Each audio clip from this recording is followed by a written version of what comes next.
So we're on chapter 11, The Thread Master Cometh. When Despereaux came to, he heard the drum.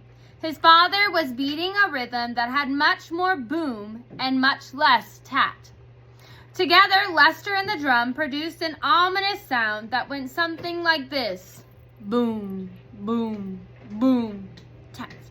Boom, boom, boom, tat. "Make way for the thread," cried a mouse who was pushing a wooden spool of red thread through the crowd. "Make way for the thread." Boom, boom, boom, tat went the drum. "To the dungeon!" shouted the mice.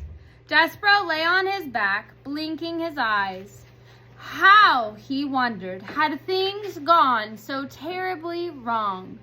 Wasn't it a good thing to love?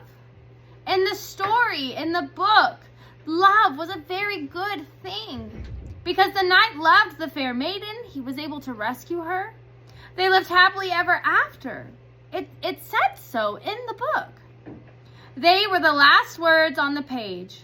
Happily ever after.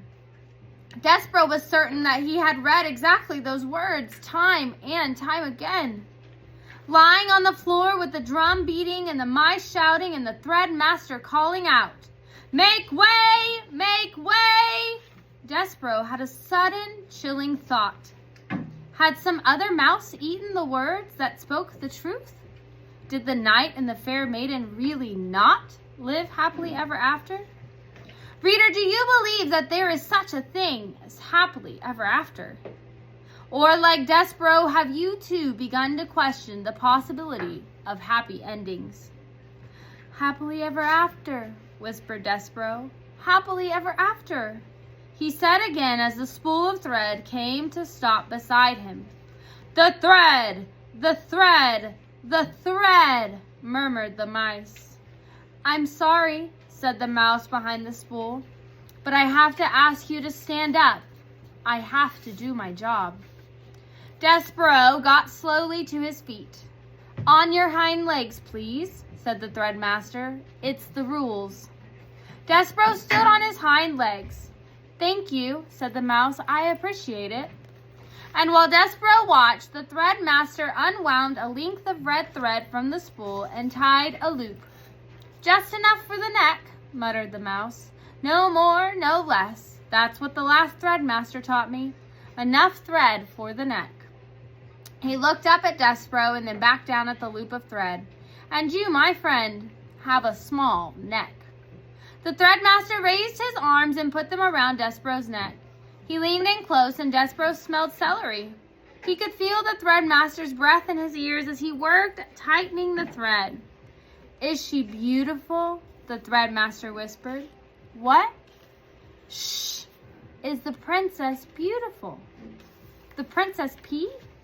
"Yes, she is lovely beyond all imagined," said Despereaux. "Just right," the threadmaster said, and he drew back, and he nodded his head. "A lovely princess, just so, like a fairy tale. And you love her as a knight loves a maiden. You love her with a courtly love, a love that's based on bravery and courtesy and honor and devotion. Just so." "How do you know that?" Despereaux said. "How do you know about fairy tales?" "Shh!" The mouse leaned in close, and Despereaux smelled celery again, green and alive. "Be brave, friend," whispered the threadmaster. "Be brave for the princess." And then he stepped back and turned and shouted, "Fellow mice, the thread has been tied, the thread has been knotted." A roar of approval went up from the crowd. Despereaux squared his shoulders, and he had made a decision. He would do as the threadmaster had suggested. He would be brave for the princess. Even if, reader, could it be true, there was no such thing as happily ever after.